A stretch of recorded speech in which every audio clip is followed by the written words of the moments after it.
الله وبركاته نحمده ونصلي على رسوله الكريم أما بعد فأعوذ بالله من الشيطان الرجيم بسم الله الرحمن الرحيم إنك لعلى خلق عظيم صدق الله العظيم ودانائے سبل ختم الرسل مولا کل جس نے غبار راہ کو بخشا فروغ وادی سینہ نگاہ عشق و مستی میں وہی اول وہی آخر وہی قرآن وہی فرقہ وہی یاسی وہی طٰہٰ۔ محترم حضرات اور حاضرین جلسہ، آج میں آپ لوگوں کے سامنے اس جلیل القدر عظیم المرتبت اور رفیع الشان ہستی کے تذکرے کی سعادت حاصل کر رہا ہوں، جو اگر ایک طرف تاریخ انسانی کا سب سے بڑا ہمدرد، سب سے بڑا غمخوار اور سب سے عظیم المحسن ہے، تو دوسری طرف تاریخ ظلم و جور کا سب سے زیادہ ستم زدہ، سب سے زیادہ مظلوم و مکروب بھی ہے۔ میرے عزیز ساتھیوں، میں حیرانیت کے سمندر میں غرق سرگردہ و پریشان ہوں کہ اس قلیل وقت میں ایسے عظیم الشان وسیع و بسیط موضوع پر کس طرح لب کشائی کر سکوں، جن کا اسلام دشمن جماعت عرب کے علماء نے بھی اعتراف کیا ہو، جن کے اخلاق حسنہ پر پیغمبر کا کٹر دشمن مغربی فاضل گاڈفری ہیکنس نے اپنی کتاب اپولوجی فار محمد اور انگلینڈ کے سب سے مشہور مورخ مسٹر گبن نے بھی اپنی کتاب میں شہادت دی ہو۔ کن کن گوشوں کو نو کے زبان پر لاؤ اور ان کے کن کن خوبیوں کو بیان کرو، جن کو خود خالق دو جہاں کی زبان نے بہت ہی فصاحت کے ساتھ اِنَّکَ لَعَلَىٰ خُلُقٍ عَظِيمٍ فرما کر ہمیشہ کے لیے اخلاق حسنہ کا سرٹیفکیٹ دے دیا ہو۔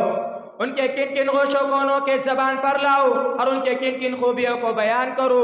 آؤ میں تمہیں فتح مکہ میں اخلاق نبی کا کردار دکھاؤ۔ میرے عزیز ساتھیوں، فتح مکہ کی داستان سے کون نا واقف ہے؟ اس دن جانی دشمن کے ساتھ پیغمبر کے برتاؤ اور ان کے اخلاق کریمانہ کو کون نہیں جانتا؟ جب مسلسل 20 سال تک مصیبتیں جھیلنے کے بعد سن 8 میں مکہ فتح ہوا اور صحن کعبہ میں تمام مجرمین قریش بیٹھے ہوئے تھے، ان میں وہ بھی بیٹھے ہوئے تھے جنہوں نے آپ کے عزیزوں کا ناحق خون بہایا تھا، ان کے سینے چاک کیے تھے، ان کے قلب و جگر کے ٹکڑے کیے تھے۔ وہاں وہ بھی موجود تھے جنہوں نے آپ کو گالیاں دی تھی، وہ بھی موجود تھے جنہوں نے آپ پر نجاستیں پھینکی تھی اور راستے میں کانٹے بچھائے تھے۔ ہر ایک کو ماضی میں کوئی اپنی شرارتیں یاد آ رہی تھی اور آپ کے پیچھے 10,000 خون آشام تلواریں محمد الرسول اللہ صلی اللہ علیہ وسلم کے ایک اشارے کے منتظر تھے۔ دفعتاً زبان مبارک کھلتی ہے، سوال ہوتا ہے، قریش بتاؤ آج میں تمہارے ساتھ کیا سلوک کروں، آج تمہارے ساتھ میرا کیا برتاؤ ہو؟ تو دبے الفاظ میں جواب ملتا ہے، محمد تو ہمارا شریف اور بھتیجا ہے۔ ارشاد فرماتے ہیں کہ جاؤ لا تثريب عليكم اليوم اذهبوا فانتم الطلقاء، کہ جاؤ آج تم سب کو امان ہے، جاؤ مکہ کی ماں سے کہہ دو تمہاری ممتا کو لوٹا نہیں جائے گا، بچوں سے کہہ دو تمہیں یتیم نہیں بنایا جائے گا، مکہ کی بہن اور حسینوں سے کہہ دو تمہاری عزت و آبرو کو داغدار نہیں کیا جائے گا، تمہاری اوڑھنی نہیں چھینی جائیں گی، جاؤ تم سب کے سب آزاد ہو، آج معافی کا اعلان ہے۔ جو کعبہ میں داخل ہو اس کو بھی امن ہے، جو دار سفیان میں پناہ لے اس کو بھی امن ہے، جو گھر کا دروازہ بند کر لے اس کو بھی امن ہے۔ یہ ہے محسن اعظم کی اخلاقی سیرت، یہ ہے تاجدار بطحا کا اخلاقی پہلو، یہ ہے ان کا عملی کیریکٹر۔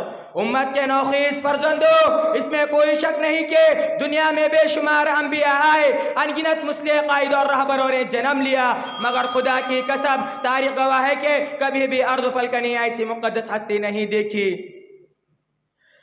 آؤ میں تمہیں آؤ ذرا تاریخ اسلام اٹھا کر دیکھو، فضالہ بن عمیر حضور صلی اللہ علیہ وسلم کا جانی دشمن تھا، لیکن اخلاق عالیہ سے متاثر ہو کر عاشق رسول بن گیا۔ بنو ثقیف کا سرغنہ عبد الیالین اسلام کا دشمن تھا، لیکن اخلاق نبوی سے متاثر ہو کر توحید کا پجاری بن گیا۔ اس طرح ایک دو نہیں سینکڑوں ایسے واقعات ہیں کہ سرکار کائنات کے بھی مثال سیرت اور کیریکٹر سے متاثر ہو کر اسلام کے کٹر دشمنوں نے بھی اپنی پیشانی کو اسلام کے دہلیز پر رکھ دیا اور دل و جان سے اسلام کے داعی بن گئے. یہ سب کیوں ہو رہا ہے؟ اس لیے کہ رب العزت نے اپنے محبوب کو اعلیٰ اخلاق پر مبعوث فرمایا تھا، اور خود آپ علیہ الصلوۃ والسلام نے فرمایا انما بعثت لیتمم مکارم الاخلاق، کہ میری بعثت اس لیے عمل میں آئی ہے تاکہ مکارم الاخلاق کو میں مکمل کروں. بلکہ مجھے کہنے کی اجازت دیجیے کہ اگر آپ نہ ہوتے تو دنیا میں اخلاق کا وجود ہی نہ ہوتا. آپ سے دنیا والوں کا اخلاق کو سبق سیکھا ہے. میں اس شعر کے ساتھ اپنی تقریر ختم کرتا ہوں.